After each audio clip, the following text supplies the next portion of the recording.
नमस्कार। हमारे YouTube channel में आपका स्वागत है और हम कर रहे हैं कक्षा 8 की हमारा अतीत। और आज इसी कड़ी में हमारा अगला लेसन है आदिवासी दिक्कू और एक स्वर्ण युग की कल्पना। देखिए, दिक्कू शब्द, आदिवासी शब्द, आदिवासी से आप परिचित हो। दिक्कू शब्द यहाँ आदिवासियों के द्वारा बाहरी लोगों के लिए लिया गया शब्द है। देखिए, 1895 में बिरसा नाम के एक आदमी को झारखंड में छोटा नागपुर के जंगलों में घूमते देखा गया और लोग कहते थे कि उसके पास चमत्कारी शक्तियां हैं, वो सारी बीमारियों को दूर कर सकता है, अनाज की छोटी ढेरी को वो कई गुना बढ़ा देता है।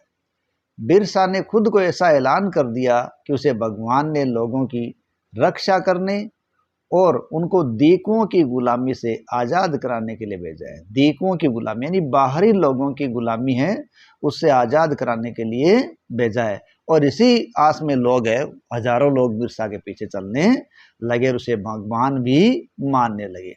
उन्हें यकीन था कि उनकी समस्याएं दूर करने ही आया है।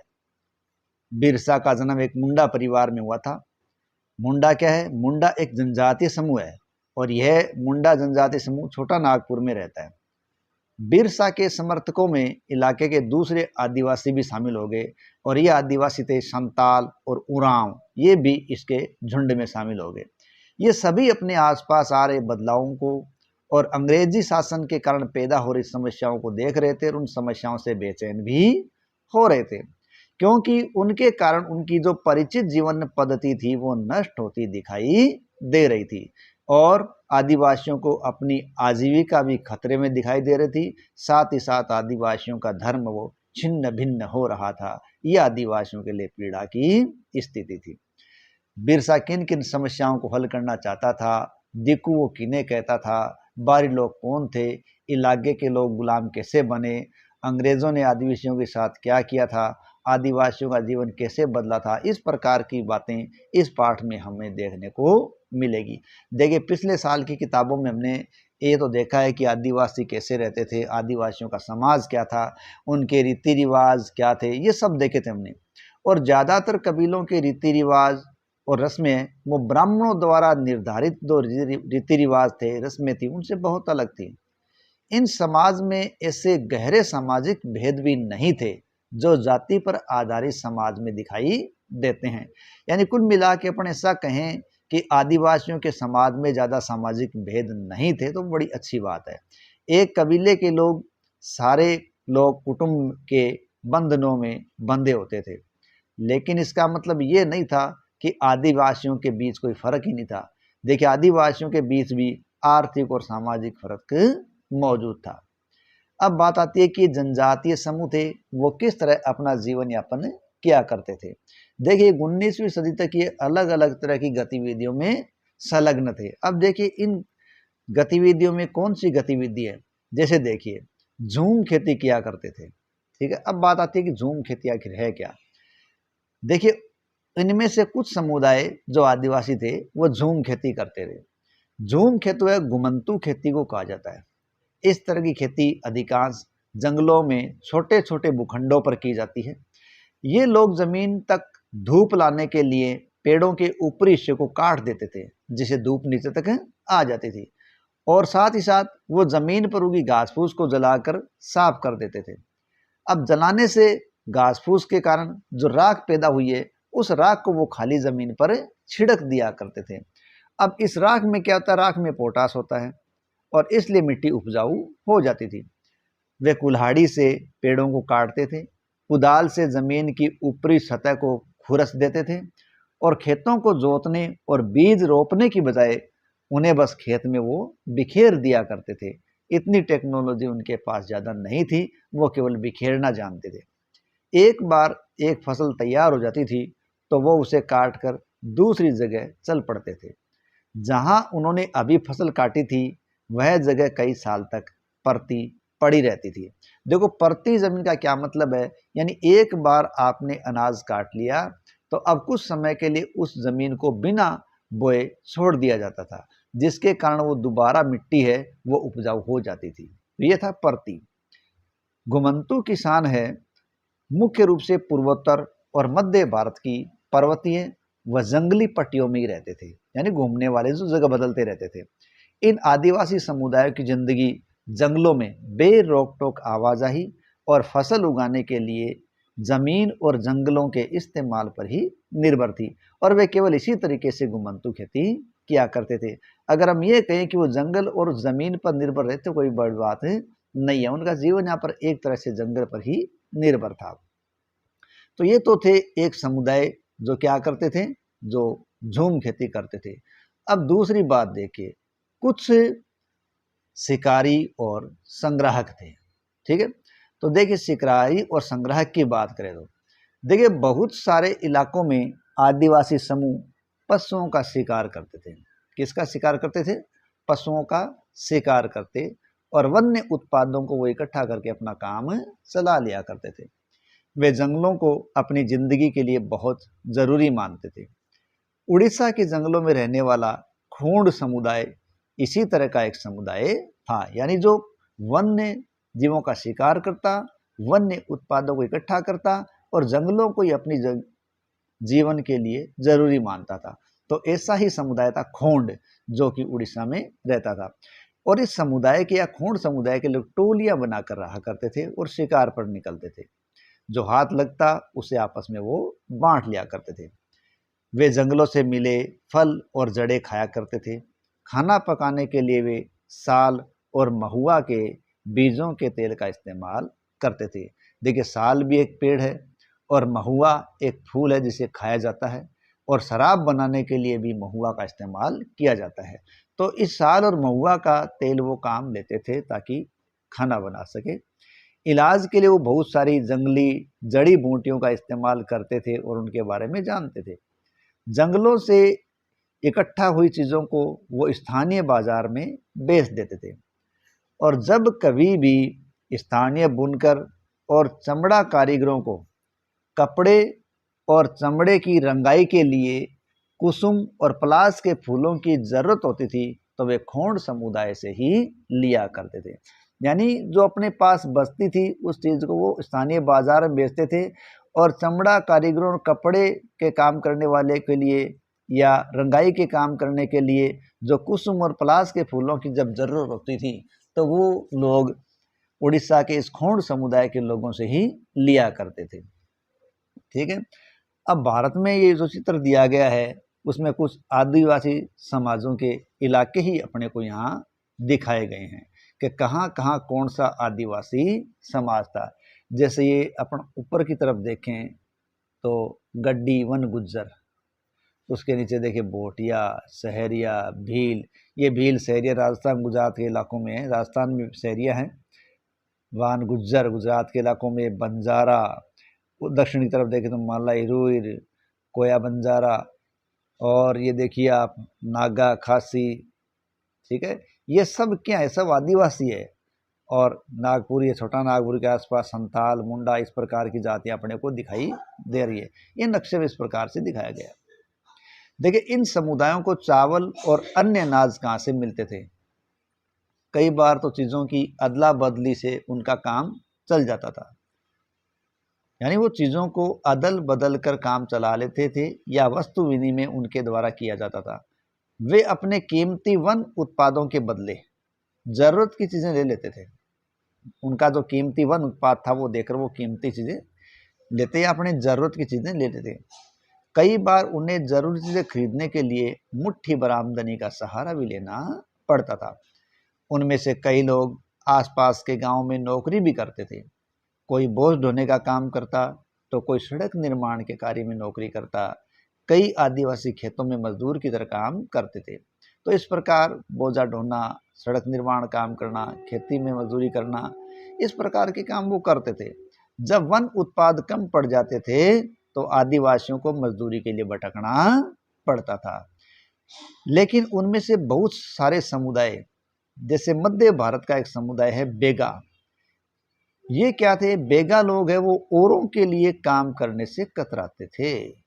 क्योंकि बेंगा है वो ये मानते थे वो जंगल की संतान है और जो जंगल की उपज पर ही निर्भर है उसी पर जिंदा रह सकती है, और मजदूरी करना है वो बेगाओं के लिए अपमान की बात थी। इसलिए बेगा समुदाय के लोग हैं वो मजदूरी से बचना चाहते थे, क्योंकि वो मजदूरी करना अपमान मानते थे, अपने आप को जंगल की संतान वो मानते थे। लेकिन जो चीज़ आसपास पैदा नहीं होती उन्हें हासिल करने के लिए आदिवासियों को खरीद फरोख्त तो करनी ही पड़ेगी, ऐसा उनको करना भी पड़ता था। इसकी वजह से वे कभी कभी व्यापारियों और महाजनों पर आश्रित हो जाते थे ताकि वो चीज़ें खरीद सकें। व्यापारी बेचने की चीज़ें लेकर आते थे और भारी कीमत पर उनको बेचते थे। सूदखोर महाजन भी आदिवासियों को कर्जा दे देते थे, लेकिन वो उनका ब्याज बहुत ज़्यादा लगाते थे। इस तरह बाजार और वाणिज्य ने आदिवासियों को कर्ज और गरीबी में धकेल दिया, क्योंकि आदिवासियों को बाहरी वस्तुओं खरीदने के लिए व्यापारियों महाजनों पर निर्भर रहना पड़ा, उनसे कर्ज लेना पड़ा, और इसी कर्ज ने क्या किया, आदिवासियों को और ज़्यादा गरीबी में धकेल दिया। लिहाजा वे महाजनों और व्यापारियों को बाहरी शैतान और अपनी सारी मुसीबतों की जड़ मानने लगे। इस प्रकार वो कर्ज के अंदर डूबते चले गए, इसलिए बाहरी लोगों को वो शैतान मानने लगे और अपनी सारी मुसीबतों की जड़ भी बाहरी लोगों को ही वो मानने लगे थे। ठीक है, कुछ जानवर पालते थे। तो हमारे सामने पहले बात आई थी कि आदिवासी क्या करते थे, तो कुछ के लोग जूम खेती करते थे, कुछ शिकारी थे, कुछ संग्राहक थे, अब है कुछ जानवर भी पालते थे। देखिए, बहुत सारे आदिवासी समूह जानवर पालकर भी अपनी जिंदगी चलाते थे। क्यों? क्योंकि ये लोग चरवाहे थे जो मौसम के हिसाब से मवेशियों और अधिकांश ये भेड़ के रेवड़े लेकर जाते थे, और मौसम के अनुसार ये यहाँ से वहाँ है वो चलते रहते थे, और जब एक जगह घास खत्म हो जाया करती थी तो वो दूसरे इलाकों में चले जाया करते थे। इस प्रकार उनका पलायन लगातार चलता रहता था। पंजाब के पहाड़ों में रहने वाले वन गुज्जर, यानी पंजाब के पहाड़ों में रहने वाले कौन थे? वन गुज्जर। और आंध्र प्रदेश के लबाड़िया, आंध्र प्रदेश में कौन सी जाति थी? लबाड़िया। तो पंजाब के वन गुज्जर, आंध्र प्रदेश के लबाड़िया आदि समुदाय गाय भैंस के झुंड पालने का काम करते थे, और कुल्लू के गद्दी समुदाय के लोग गडरिये थे। यानी कहाँ के? कुल्लू समुदाय के लोग क्या थे? कुल्लू के गद्दी समुदाय के लोग गडरिये का काम करते थे, और कश्मीर के बकरवाल ये बकरियां पालने का कार्य करते थे। तो इस प्रकार ये अलग अलग लोगों के अलग अलग व्यवसाय थे, और इनके बारे में ज़्यादा जानकारी अपने को आगे की किताबों में देखने को मिलेगी कि इनका पूरा काम किस प्रकार चला करता था। ठीक है, नेक्स्ट देखिए, आगे अपना टॉपिक है शिकार के वक्त, बुआई का वक्त, नए खेतों में जाने का वक्त।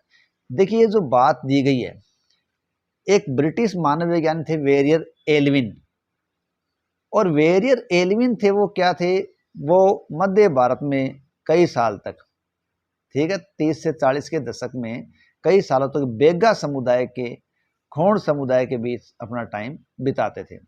तो वो खोंड और बेंगा लोगों के संपर्क में आए थे, तो उन्होंने उनके जीवन के बारे में लिखा है कि कब कौन क्या काम करता था, औरतें क्या काम करती, पुरुष क्या काम करते। तो ये कहते हैं कि औरतें वो चेत में इकट्ठा करने और बच्चे खुचे ठूंठों को काटने जाती, और पुरुष बड़े पेड़ों को काटते, शिकार करते। शिकार पूरे चांद के समय पूरब में शुरू होता था, और शिकार के लिए बांस के फंदों का इस्तेमाल वो लोग किया करते थे। ये तो पुरुष था, और औरतें क्या करती? बचे खुचे खूंटों को काटती थी। इसके अलावा औरतें सागो, इमली, मशरूम आदि फल बीन कर भी ले आती थी। बेंगा औरतें या तो केवल जड़े या कंद इकट्ठा करती, या महुआ के बीज भी इकट्ठा करती थी। मध्य भारत के आदिवासियों में बेगाओं को सबसे अच्छा शिकारी माना गया है। देखो, बैसाख में जंगल को जला देते, औरतें क्या करती? अध जली हुई लकड़ियों को ईंधन के लिए बीन लेती थी, यानी इकट्ठा कर लेती थी। आदमी शिकार पर जाते, लेकिन गांव से वो ज़्यादा दूर नहीं जाते। जेठ महीने में बुआई होती और शिकार चलता रहता। आषाढ़ से भादों तक मर्द खेतों में काम करते थे। ध्यान रखिए, आषाढ़ से भादों तक मर्द खेत में काम करते हैं। कवार में फली आने लगती थी और कार्तिक कुटकी में वो पक जाती थी। और अगन में सारी फसल तैयार हो जाती थी और फूस में पटका किया जाता था। नाच गाना और शादियां भी फूस के महीने में होती थी, यानी पौष।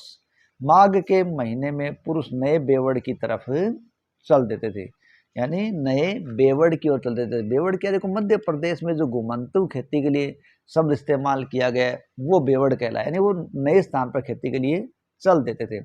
और इसी दौरान शिकार व चीजों का संग्रह ही जीने की एक गतिविधि होती थी। और यह चक्र पहले साल का होता, दूसरे साल शिकार के लिए ज़्यादा समय मिल जाता था। यानी एक साल उनके पास भोजन प्राप्त करने का टाइम था, भोजन जब इकट्ठा हो जाता था तो उनके पास दूसरे साल के लिए क्या था, शिकार का टाइम था। क्योंकि केवल कुछ ही फसलों की बुआई कटाई होती थी। क्योंकि भोजन काफ़ी होता था इसलिए पुरुष बेवड़ों में ही रहते थे। ठीक है, बेवड़ यानी जो घुमंतु खेती कर रहे हैं वहाँ रहा करते थे। तीसरे साल में भोजन के लिए वन उत्पादों को भी जरूरत उनको पड़ने लगती थी। ये बातें हैं वो क्या है, वेरे एल्विन द्वारा बताई गई, जिन्होंने क्या किया, वो एक मानव विज्ञानी थे और 1930 से 40 के दशक के कई सालों के बीच में ये बेगा और खोंड समुदाय के बीच रहे थे, तो उनको उनके जीवन को उन्होंने बड़े नजदीक से देखा था, तो उनके बारे में इन्होंने ये बताया है। अब देखिए, कुछ लोग एक जगह खेती करते थे। ठीक है, 19वीं सदी से पहले ही बहुत सारे जनजातीय कबीले एक जगह टिककर खेती करने लगे थे। ठीक है, जबकि पहले क्या था, एक घुमंतु था। वे बार बार जगह बदलने की बजाय साल दर साल एक ही जगह खेती करते हैं। वे हलों का इस्तेमाल करने लगे थे, धीरे धीरे जमीन पर उनको अधिकार भी मिलते जा रहे थे। तो ये कुछ आदिवासियों के लिए बताई गई बात है। यानी कहने का मतलब है कोई समुदाय खाली एक ही काम पर निर्भर नहीं था। कोई आदिवासी समुदाय झूम खेती पर, कुछ शिकारी पर, कुछ संग्राहक पर, कुछ जानवर पालन पर, तो कुछ है वो एक जगह पर खेती करने वाला समुदाय भी था। ठीक है, देखिए बहुत सारे समुदायों में छोटा नागपुर के मुंडाओं की अगर बात करें तो छोटा नागपुर के मुंडाओं की तरह जमीन पूरे कबीले की संपत्ति हुआ करती थी। यानी जो जमीन उनके पास वो पूरे कबीले की संपत्ति मानी जाती थी और कुल के सभी सदस्यों को उन मूल निवासियों का वंशज माना जाता था। यानी कुल के सारे जो सदस्य हैं उनको मूल निवासियों का वंशज माना गया। कौन से मूल निवासी? जिन्होंने सबसे पहले आकर जमीन को साफ किया था, उनके वंशज है। लिहाजा इस जमीन पर सभी का बराबर ही हक माना जाता था। फिर भी अक्सर ऐसा होता था कि कुल के कुछ लोग औरों से ज्यादा ताकत जुटा लेते थे और औरों से ज्यादा ताकत जब जुटा लिया करते थे तो वो मुखिया बन जाया करते थे और बाकी लोग क्या करते, बाकी लोग उनके अनुयायी होते थे। जो ताकतवर होते थे और खुद खेती करने की बजाय अक्सर अपनी जमीन है वो बंटाई में दे देते या यूं कहे दूसरे लोगों से उस पर खेती करवाया करते थे। तो ये वो लोग थे जो एक जगह रहकर खेती करते थे और उनमें मुख्य रूप से किन का नाम आता है, मुंडाओं का नाम लिया जाता है। मुंडा कहाँ रहते थे? छोटा नागपुर पठार में रहते थे। अब ब्रिटिश अफसरों को गोंड और संताल जैसे एक जगह ठहरकर रहने वाली आदिवासी समूह शिकारी संग्राहक या घुमंतु खेती करने वालों के मुकाबले ज्यादा सभ्य दिखाई देते थे। यानी ब्रिटिश अफसर क्या मानते थे कि जो गोंड और संताल है जो एक जगह रहकर अपना काम करते हैं, शिकार करते हैं, भोजन संग्रह करते हैं, तो वो उन लोगों से कहीं अच्छे हैं जो कि घुमंतु रहकर ऐसे काम कर रहे हैं। तो उन्होंने स्थायी रहने वालों को सभ्य माना है। जंगलों में रहने वालों को जंगली और बर्बर माना जाता था। अंग्रेजों को लगता था कि उन्हें स्थायी रूप से एक जगह बसाना, सभ्य बनाना जरूरी है। तब अंग्रेजों ने उसे बात को अपना दायित्व माना कि ये जो लोग सभ्य नहीं है उनको स्थायी रूप से एक जगह बसाया जाए और उनको सभ्य बनाया जाए। ये भी ब्रिटिश सरकार का एक काम है या ब्रिटिश लोगों का एक काम है। तो इस प्रकार उनको सभ्य बनाने की विचार ब्रिटिश लोगों के माइंड में आई। तो आज के इस पार्ट में इतना ही, शेष अगले पार्ट में। जय हिंद। आशा है आपको वीडियो पसंद आया होगा। अगर पसंद आया तो प्लीज़ चैनल को सब्सक्राइब करें, वीडियो पर कमेंट करें, लाइक करें, शेयर करें। धन्यवाद।